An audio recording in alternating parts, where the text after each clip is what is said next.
A file photo of U.S. President Donald Trump, who is ending a war on coal waged by the Obama administration. Photo APWashington The Donald Trump administration says coal is back and nuclear energy is cool. Not at the expense of natural gas, wind and solar, insists an unusual coalition of business and environmental groups. Dow Chemical, Koch Industries and U.S. Steel Corp. are standing with environmentalists in opposing an Energy Department plan that would reward nuclear and coal-fired power plants for adding reliability to the nation's power grid and are pressuring the administration to shift course. Energy Secretary Rick Perry says the plan is needed to help prevent widespread outages such as those caused by hurricanes Harvey, Irma and Maria and a 2014 polar vortex in the eastern and central U.S. The plan aims to reverse a steady tide of retirements of coal and nuclear plants, which have lost market share as natural gas and renewable energy flourish. The continued loss of baseload generation, such as coal and nuclear, must be stopped, Perry wrote in a 28 September letter urging the Federal Energy Regulatory Commission to adopt the new rule. These generation resources are necessary to maintain the resiliency of the electric grid amid sharp shifts in the U.S. energy market.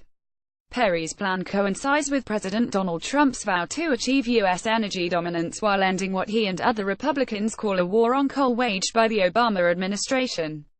Perry, who has said he wants to make nuclear energy cool again, is certain to face questions about the plan in the opposition at a congressional hearing on Thursday. The plan would compensate power plant owners that maintain a 90-day fuel supply protected against the elements. Critics say it could result in subsidies worth billions of dollars. Environmental groups say the plan would boost dirty fuels and harm consumers, while the energy industry warns about interference in the free market and manufacturers complain about higher energy prices that could be passed on to consumers. Rick Perry is trying to slam through an outrageous bailout of the coal and nuclear industries on the backs of American consumers, said Kit Kennedy, an energy policy expert for the Natural Resources Defense Council. This radical proposal would lead to higher energy bills for consumers and businesses, as well as dirtier air and increased health problems. A coalition of industry groups, ranging from the American Council on Renewable Energy to the American Petroleum Institute and the Natural Gas Supply Association, also blasted the plan, saying it could harm entire industries and their tens of thousands of workers. Amy Farrell, senior vice president of the American Wind Energy Association, said the proposal could upend competitive markets that save consumers billions of dollars a year. Marty Durbin, executive vice president of the Petroleum Institute, the top lobbying group for the oil and gas industry, said officials need to be careful that government doesn't put its thumb on the scale in energy markets. It's better to let markets choose, which is what the United States is seeing with the growth of natural gas as the leading U.S. electricity source, Durbin said.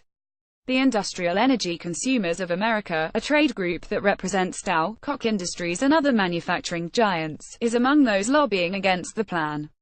In a letter to Congress, the group called the proposal anti-competitive and said it could distort or destroy competitive wholesale electricity markets, increase the price of electricity to all consumers and harm U.S. manufacturing.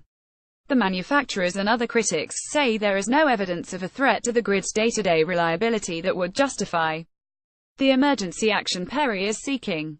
Indeed, in a report commissioned by Perry and delivered in August, the Energy Department said reliability is adequate today despite the retirement of 11% of the generating capacity available in 2002, as significant additions from natural gas, wind, and solar have come online since then. Jerry Corley, CEO of the North American Electric Reliability Corp, an international regulatory authority, said at a conference in June that the state of reliability in North America remains strong, and the trendline shows continuing improvement year over year. Even so, coal and nuclear groups hailed the plan. National Mining Association President and CEO Hal Quinn called Perry's action a long overdue and necessary step to address the vulnerability of America's energy grid, while Maria Korsnick, President and CEO of the Nuclear Energy Institute, said disruptions caused by hurricanes and other extreme weather events show that the urgency to act in support of the resiliency of the electric grid has never been clearer. The Energy Department seeks final action by mid-December, although industry groups and some members of Congress have pushed for a delay.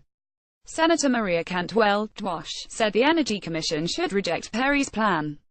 Secretary Perry has embraced an obsolete view of the grid that would bail out coal and nuclear power plants at the expense of everyone else, she said.